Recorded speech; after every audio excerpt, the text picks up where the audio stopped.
بسم اللہ الرحمن الرحیم. السلام علیکم اسٹوڈنٹ. چیپٹر نمبر 5 اور لیکچر نمبر 2 کے ساتھ آج ہم اگلے ٹاپک کو ڈسکس کریں گے اور کافی امپورٹنٹ ٹاپک ہے جو کہ سیل کی تقسیم کا ایک بنیادی طور پر دوسرا مرحلہ ہے. پہلا مرحلہ ہے جو کہ مائٹوسس ہے. اور میں نے کہا تھا کہ انٹرفیز کے بعد جو ایم فیز آتا ہے جس کو ہم مائٹوٹک فیز کہتے ہیں، اس میں اس کے دو بنیادی جو ہیں وہ مراحل ہیں جو کہ ایم فیز میں اس میں ہم دیکھتے ہیں کہ ایک ہے مائٹوسس اور ایک ہے میوسس. مائٹوسس اور دوسرا ہے میوسس. یہ دو بنیادی مراحل ہیں جو کہ ہمارے جسم کے اندر ہوتے ہیں، لیکن ان میں فرق یہ ہے کہ یہ مختلف طرح کے سیلز میں ہوتے ہیں. اس کے لیے آپ کو پتہ ہونا چاہیے کہ ہمارے جسم کے اندر 2 ٹائپس آف سیلز پائے جاتے ہیں. 2 ٹائپس آف سیلز ہمارے جسم کے اندر 2 قسم کے جو سیلز ہیں وہ پائے جاتے ہیں. کون کون سے ہیں؟ ایک سیل ہے سومیٹک سیل اور دوسرے سیلز ہیں جرم سیل. جو سومیٹک سیلز ہوتے ہیں ہم انہیں باڈی سیل کہتے ہیں، جسمانی سیلز کہتے ہیں، اور جو جرم سیلز ہوتے ہیں ہم انہیں گیمیٹس کہتے ہیں. یہ وہ والے سیلز ہیں جو کسی بھی لیونگ آرگنزم کی ریپروڈکشن میں اپنی نسل بڑھانے میں استعمال ہوتے ہیں. وہ 2 قسم کے سیلز کون سے ہیں؟ جرم سیل. ایک ہے ایگ اور ایک ہے سپرم. جو ایگ ہوتا ہے وہ مادہ میں ہوتا ہے یعنی فیمیل، اور جو سپرم ہے وہ نر میں ہوتا ہے یعنی کہ میل. تو یہ جو گیمیٹس ہیں، یہ جرم سیل ہیں، ان کے اندر جو سیل کی تقسیم ہوتی ہے وہ میوسس ہوتی ہے. یعنی جو گیمیٹس ہیں ان کے اندر جو تقسیم ہوگی وہ میوسس والی تقسیم ہوگی، اور جو جسمانی سیل جنہیں ہم سومیٹک سیل کہتے ہیں ان کے اندر مائٹوسس ہوتی ہے. یہ 2 باتیں آپ لوگوں نے یاد رکھنی ہیں کہ ہمارے جسم کے اندر 2 قسم کے سیلز ہوتے ہیں، اور بنیادی طور پر 2 قسم کے سیلز ہوتے ہیں. جسمانی سیلز ہوتے ہیں اور گیمیٹس سیل ہوتے ہیں جنہیں جرم سیلز کہتے ہیں. تو گیمیٹس کے اندر جو ہوتی ہے وہ میوسس ہوتی ہے، اور سومیٹک سیلز کے اندر جو جسمانی سیلز ہوتے ہیں ان کے اندر مائٹوسس ہوتی ہے. تو سب سے پہلے ہم مائٹوسس کو ڈسکس کریں گے. مائٹوسس کو ایک سائنٹسٹ الیگزینڈر فلیمنگ، انہوں نے جو ہے مائٹوسس کو دریافت کیا تھا اور انہوں نے بتایا تھا کہ یہ کیسا مرحلہ ہے اور اس کے اندر سیل اپنے آپ کو کیسے تقسیم کرتا ہے. تو مائٹوسس کی اگر میں آپ کو تعریف بتاؤں تو تعریف میں وہ یہ کہتا ہے کہ سیل کی ایسی تقسیم جس میں ایک پیرنٹ سیل تقسیم ہو کر 2 ڈاٹر سیل میں تبدیل ہوتا ہے. یعنی اگر میں یہ کہوں کہ یہ ایک سیل ہے اور جو سیل تقسیم ہو رہا ہوتا ہے ہم اسے کہتے ہیں پیرنٹ سیل.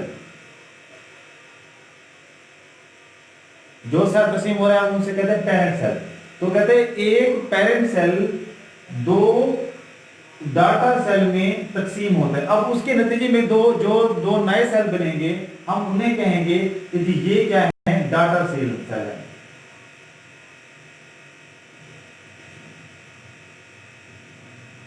یہ کیا ہے جی؟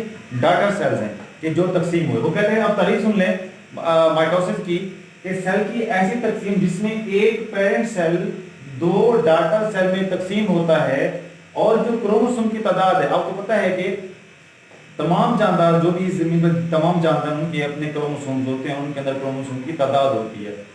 تو فرض کر لیں کہ انسان کے سیل کے اندر جو ہے یہ انسان کا سیل ہے اور انسان کے سیل میں 46 کروموسوم ہوتے ہیں. تو کہتا ہے کہ سیل کی ایسی تقسیم جس میں اب جب سیل تقسیم ہوتا ہے تو مائٹوسس میں اگر سیل کی تقسیم ہو رہی ہے تو ہونا تو یہ چاہیے کہ اگر ایک سیل 2 میں تقسیم ہو رہا ہے تو ادھر بھی 23 جانے چاہیے، ادھر بھی 23 جانے چاہیے. لیکن مائٹوسس میں ایسا نہیں ہوتا. مائٹوسس میں یہ ہوتا ہے کہ جب سیل تقسیم ہوتا ہے تو سیل کی تعداد جو ہوتی ہے کروموسوم کی تعداد جو ہوتی ہے وہ ادھر بھی 46 ہو جاتی ہے اور ادھر بھی 46 ہو جاتی ہے. تو اگر اب ہم ایک مکمل طور پر مائٹوسس کی تعریف پڑھیں تو میں یہ کہوں گا کہ سیل کی ایسی تقسیم جس میں ایک پیرنٹ سیل 2 ڈاٹر سیل میں تقسیم ہوتا ہے، اور ڈاٹر سیل میں کروموسوم کی تعداد اتنی ہی رہتی ہے جتنا کہ پیرنٹ سیل میں ہوتی ہے. تو یہ ایک جامع تعریف ہے جس کی مائٹوسس کی جو میں نے آپ کو آسان طریقے سے سمجھا دی، اس کو آپ نے لازمی یاد کر لینا ہے. जब हम बात करते हैं माइटोसिस की, माइटोसिस में सेल कैसे तकसीम होता है, तो अलेक्जेंडर फ्लेमिंग ने माइटोसिस को दो बुनियादी मरहल में तकसीम किया था। एक मरहला था कैरियोकाइनेसिस और दूसरा मरहला था साइटोकाइनेसिस। अब स्टूडेंट इसको याद रखना है कि कैरियो का मतलब होता है न्यूक्लियस, कैरियो का मतलब होता है न्यूक्लियस, और काइनेसिस का मतलब होता है तकसीम, यानी कि न्यूक्लियस की तकसीम। और अगर हम साइटो की बात करें, साइटोकाइनेसिस, तो साइटो वर्ड साइटोप्लाज्म से आया है। साइटोप्लाज्म आपको पता है, साइटोप्लाज्म जो है वो सेल के अंदर पाया जाता है, न्यूक्लियस और सेल मेम्ब्रेन के दरमियान में ऐसे घूमता रहता है। तो साइटोप्लाज्म और काइनेसिस मतलब तकसीम, यानी कि आप कह सकते हो कि साइटोप्लाज्म की तकसीम। सबसे पहले हम डिस्कस करेंगे कैरियोकाइनेसिस को, कि कैरियोकाइनेसिस क्या है, इसमें क्या कुछ होता है। तो कैरियोकाइनेसिस को हम मजीद 4 फेजेस में तकसीम करते हैं, प्रोफेज, मेटाफेज, एनाफेज, टेलोफेज। तो ये 4 बुनियादी मराहल हैं जिसमें से सेल गुजरकर अपने आप को तकसीम करता है। डायग्रामिंग के लिए आपको आगे मैं चलकर ये सारा समझाता जाऊंगा। अब ये जो तरतीब है, प्रोफेज, मेटाफेज, एनाफेज, टेलोफेज, इसको इस तरतीब से ही याद करना है। इसमें किसी एक में भी गड़बड़ नहीं होनी चाहिए, एक उधर उधर नहीं होनी चाहिए, तो आपका पूरा सवाल गलत हो जाएगा। तो इसको याद करने के लिए मैंने एक फार्मूला लिखा है पी मैट का, कि अगर आप इसको याद कर लो तो पी से प्रोफेज, एम से मेटाफेज, ए से एनाफेज और टी से टेलोफेज। इसको याद कर लो तो आपको ये मराहल आजाद इजीली जो होंगे वो याद हो जाएंगे। तो सबसे पहले हम बात करते हैं कि ये जो प्रोफेज है, प्रोफेज में ऐसा क्या होता है, सर अपने आप को क्या, अपने अंदर क्या दिल लाता है तकसीम होने के लिए। तो स्टूडेंट देखें, सबसे पहले अब मैं बात करता हूं कि ये हमारा एक सेल है जो कि तकसीम होने जा रहा है। ये अब इंटरफेज से आ चुका है, अब ये एम फेज में दाखिल हो चुका है। जब एम फेज में दाखिल होगा तो हम कहेंगे अब ये माइटोसिस के प्रोफेज में मौजूद है। प्रोफेज कहते हैं पहला phase, initial phase, early phase. तो अब इसके अंदर होगा क्या, प्रोफेज में क्या होता है कि ये जो सेल है और सेल का न्यूक्लियस है, इसके अंदर जो क्रोमोसोम होते हैं वो धागा नुमा सूरत में मौजूद रहते हैं, और उसको हम क्या कहते हैं, क्रोमाटिन। क्या कहते हैं बेटा, क्रोमाटिन कहते हैं। ये जो क्रोमाटिन है, ये जो धागा नुमा क्रोमोसोम है, जब ये प्रोफेज में दाखिल होता है तो ये कंडेंस होना शुरू हो जाता है, गाढ़ा होना शुरू हो जाता है, मोटा होना शुरू हो जाता है, और मोटा होते होते, गाढ़ा होते होते ये फिर ये इस शक्ल में, इस क्रोमोसोम की शक्ल में वाज़े हो जाता है। ये किस में हो रहा है, प्रोफेज में हो रहा है, क्रोमोसोम की शक्ल में आ जाएगा। उसके बाद ये जो सेंट्रियोल्स हैं, ठीक है, सेंट्रियोल्स चैप्टर नंबर 4 में पढ़ा था हमने कि जो सेंट्रियोल्स होते हैं ये हमारा जो सेल की तकसीम में इनकी बड़ी इन्वॉल्वमेंट होती है। ठीक है, ये एक जैसे उल्टा टी नहीं होता, ये जैसे उल्टे टी किस तरह की इनकी साख होती है, तो ऐसे होते हैं ये सेंट्रियोल्स। ये जो सेंट्रियोल्स हैं, ये जो सेंट्रियोल्स हैं बेटा, तो ये मुखालिफ कुतुबीन पे जाते हैं। कुतुब कहते हैं पोल को, एक साइड को, यानी एक इस साइड पे आएगा, एक पोल पे आएगा, ये दूसरे पोल पे आएगा। ठीक है, तो अब देखें ये सारा प्रोफेज का मसला चल रहा है। तो ये सेंट्रियोल, एक सेंट्रियोल इधर आ गया, एक सेंट्रियोल इधर आ गया। क्रोमेटिन मटेरियल जो था, जो धागा नुमा, अब उसने क्रोमोसोम की शक्ल अख्तियार कर ली है। दूसरा उसके अंदर जो एक तीसरा मसला आएगा वो ये है कि जो न्यूक्लियर एनवेलप होगी, यानी जो न्यूक्लियर मेम्ब्रेन होगी, वो न्यूक्लियस की मेम्ब्रेन टूटना शुरू हो जाएगी। ठीक है, और इन्हीं सेंट्रियोल से एक धागा नुमा साख निकलेगी, और इस धागा नुमा साख को हम कहते हैं स्पिंडल फाइबर्स।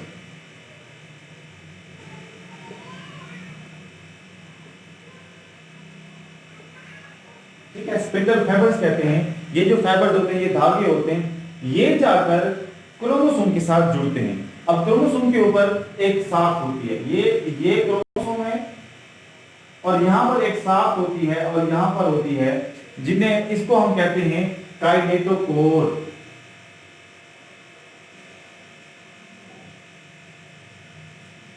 इस साख को हम क्या कहते हैं, काइनेटोकोर कहते हैं। अब यही जो जगह है काइनेटोकोर, यही स्पिंडल फाइबर क्रोमोसोम की इसी काइनेटोकोर के साथ जाकर जुड़ जाएंगे। जैसा कि आपको यहाँ पर नजर आ रहा है कि ये जो स्पिंडल फाइबर थे जो ये सेंट्रियोल से निकले, ये जाकर क्रोमोसोम के इसी काइनेटोकोर के साथ जुड़ गए हैं, और कुछ कैनेटो कोर के साथ तो नहीं जुड़े, कुछ आपस में जुड़ गए। अब यहाँ पर स्पेंडल फाइबर की तारीफ बनेगी कि वो स्पेंडल फाइबर जो क्रोमोसोम के कैनेटो कोर के साथ जुड़ गए, हम उन्हें कहेंगे कैनेटोकोर स्पेंडल फाइबर्स, और जो क्रोमोसोम के कैनेटो कोर से नहीं जुड़े बल्कि आपस में जुड़ गए, हम उन्हें कहेंगे नॉन कैनेटोकोर स्पेंडल फाइबर्स। इन्हें पोलर स्पेंडल फाइबर्स भी कहा जाता है। ठीक है स्टूडेंट, तो यहाँ तक जो होता है वो हमारा जो पहला मरला है जो कि किसका है, प्रोफेज का है, वो कंप्लीट हो गया। उसके बाद ये जो प्रोफेज है इसको अगला जो मरला आता है, तो ये जो क्रोमोसोम होते हैं ये मेटाफेज में चले जाते हैं। अगला मरला कौन सा है जी, मेटाफेज है।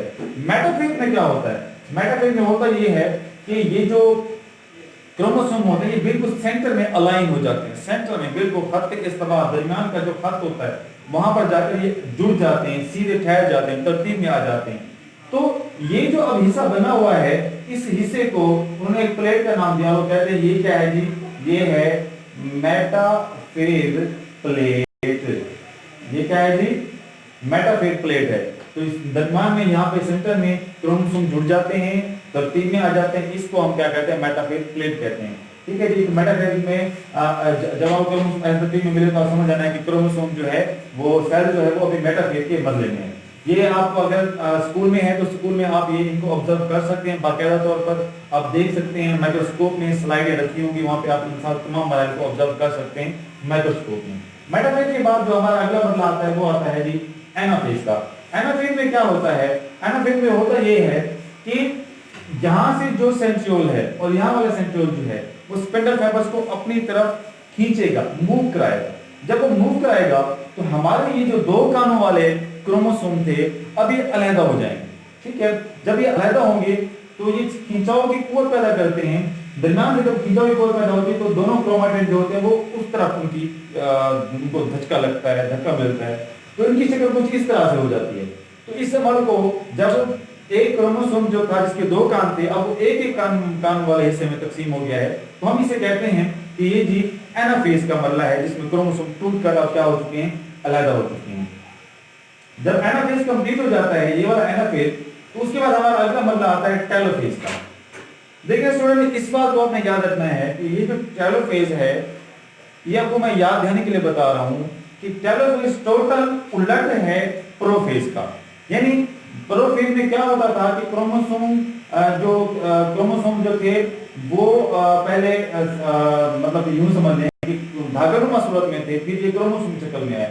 लेकिन जब ये प्रोफेज में जाएंगे टेलोफेज में जाएंगे तो ये क्रोमोसोम दोबारा से क्या हो जाते हैं, इसी सूरत में आ जाते हैं, धागानुमा सूरत में आ जाते हैं। उसके बाद फिर न्यूक्लियर इनवेलप टूटती है प्रोफेज में, लेकिन इधर देखें न्यूक्लियर इनवेलप दोबारा से बन गई है। ठीक है, तो इस तरीके से हम ये कह सकते हैं। हाँ, फिर सिंगल सेंट्रियोल होता था पहले, फिर बाद में दो हो गए, अब यहाँ पे दोबारा से क्या हो जाएगा, सिंगल सेंट्रियोल बन जाएंगे। तो इस तरीके से हम ये देख सकते हैं कि जो टेलोफेज है वो टोटल उलट है इसके प्रोफेज का। ठीक है, अच्छा, उसके बाद आप देख लें कि ये जो मरला हम पढ़ रहे थे, ये जो मराहल थे वो किसके थे, कैरियोकाइनेसिस के। और कैरियोकाइनेसिस की हमने तारीफ क्या की थी कि न्यूक्लियस की तकसीम। अब आप देख लें क्या न्यूक्लियस तकसीम हो गया कि नहीं हो गया, बिल्कुल हो गया। पहले हमारे पास सिंगल न्यूक्लियस था, अब जो है वो न्यूक्लियस जो है वो हमारे पास दो हो गए, इसके बाद हमारा न्यूक्लियस अब तकसीम हो गया है। अगला मरला जो था वो था साइटोकाइनेसिस का, जिसको हम क्या कहते हैं, साइटोप्लाज्म की तकसीम। स्टूडेंट आप इसमें देखें कि सेल अभी मुकम्मल तौर पर तकसीम नहीं हुआ। यहाँ पर आप देख रहे हैं कि यहाँ पर ये साइटोप्लाज्म क्या कर रहा है, मूव कर रहा है। अब होगा क्या, होता ये है कि ये जो सेंटर वाली जगह है यहाँ पर एक झुर्री बनती है। साइटोकाइनेसिस में होता ये है कि ये सेंटर वाली जगह है, यहाँ पर एक झुर्री बनेगी और इस झुर्री को हम कहते हैं क्लीवेज फ्लो।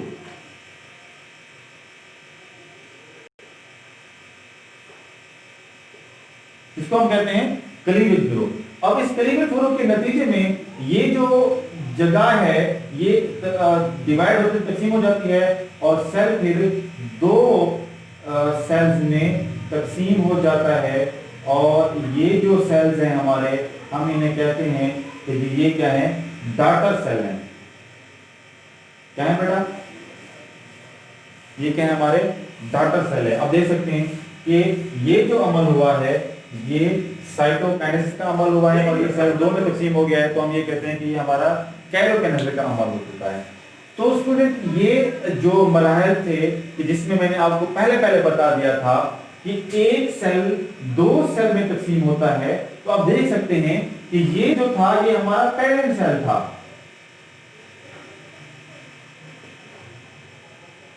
ये हमारा पेरेंट सेल था। अब ये पेरेंट सेल तकसीम होकर दो डटर सेल में आ चुका है। ये देख लें, ये वाला जो मैंने खुलासा बताया था और ये वाला जो मैंने डिटेल में आपको बता दिया कि सेल किस तरीके से तकसीम होता है। तो ये पूरा मरला जो है वो हमारा माइटोसिस का मरला है।